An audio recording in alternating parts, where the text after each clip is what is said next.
Assalamualaikum warahmatullahi wabarakatuh. Perkenalkan, kami dari kelompok 2 ingin sedikit menjelaskan mengenai dampak global warming terhadap biota laut, yaitu plankton. Sebelum melanjut ke penjelasan kita, kami akan memperkenalkan anggota kami terlebih dahulu. Yang pertama ada saya, Nehanda Latifah Putri Ariska dengan NIM L1A 021007.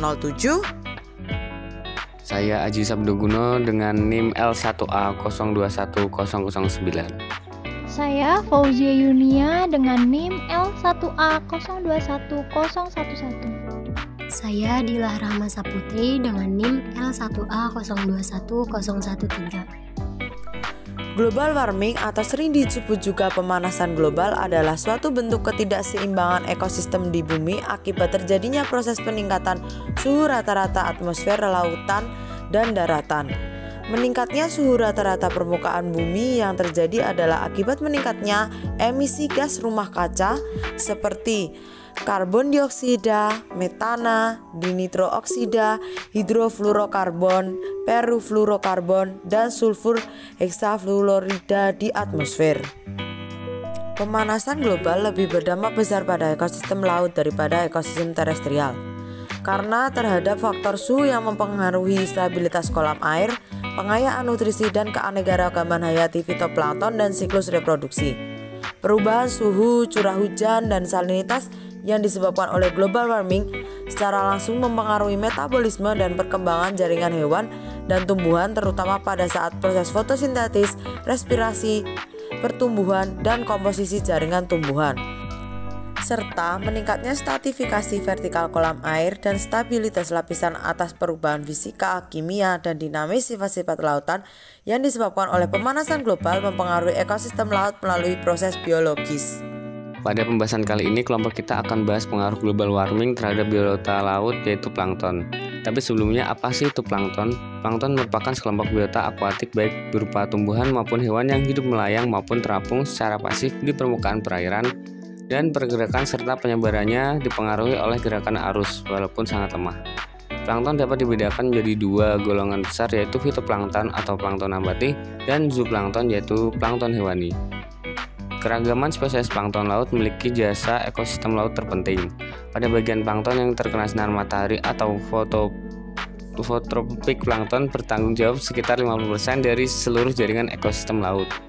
Fitoplankton yang dibantu oleh zooplankton heterotrofik yang bertugas menopang produksi perikanan global. Keragaman fitoplankton dan zooplankton dipengaruhi oleh iklim, dengan suhu menjadi faktor utamanya. Suhu sangat meningkatkan keanekaragaman spesies dengan meningkatkan spesies, tingkat metabolisme, dan jumlah spesies yang lebih tinggi. Namun, global warming atau pemanasan global dapat menyebabkan pergeseran rentang distribusi spesies plankton ke arah kutub. Pergeseran ini melemahkan kekuatan pompa karbon yang akan menyebabkan pemusnahan spesies yang berpotensi merusak jaringan makanan di laut. Suhu dan makanan dianggap sebagai dua faktor terpenting yang mengendalikan kelimpahan zooplankton air tawar. Suhu umumnya mengontrol pertumbuhan dan tingkat penetasan, sedangkan ketersediaan makanan mempengaruhi kesuburan betina dan kelangsungan hidup keturunannya. Faktor iklim yang mempengaruhi persebaran individu spesies sehingga secara tidak langsung mempengaruhi rasio produksi terhadap biomasa pada sebagian besar komunitas zooplankton. Rasio produksi atau biomasa cenderung meningkat dengan meningkatnya suhu air. Faktor cuaca yang mempengaruhi suksesi fitoplankton juga mempengaruhi pertumbuhan dan perkembangan zooplankton. Sebagian besar spesies zooplankton paling berhasil memakan flagellata kecil yang muncul di awal musim panas. Oleh karena itu, setiap perubahan besaran atau waktu dari denyut nadi, makanan kritis ini dapat berdampak buruk pada kapasitas reproduksi zooplankton.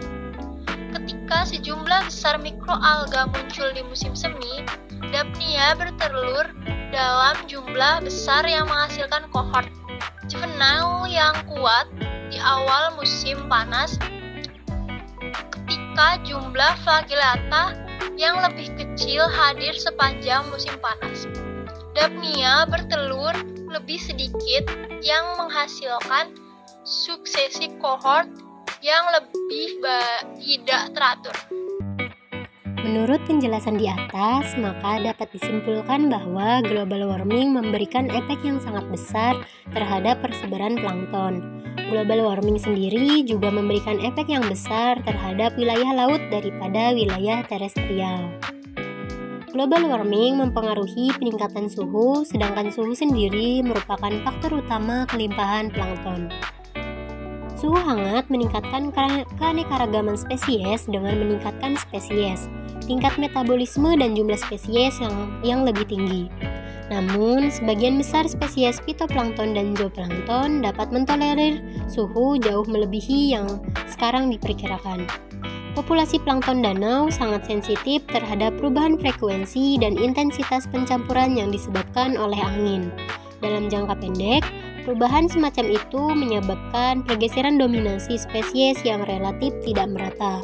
Namun, dalam jangka panjang, dominasi berkelanjutan dari kelompok fungsional tertentu dapat secara mendasar mengubah pembagian dan transfer energi di perairan terbuka.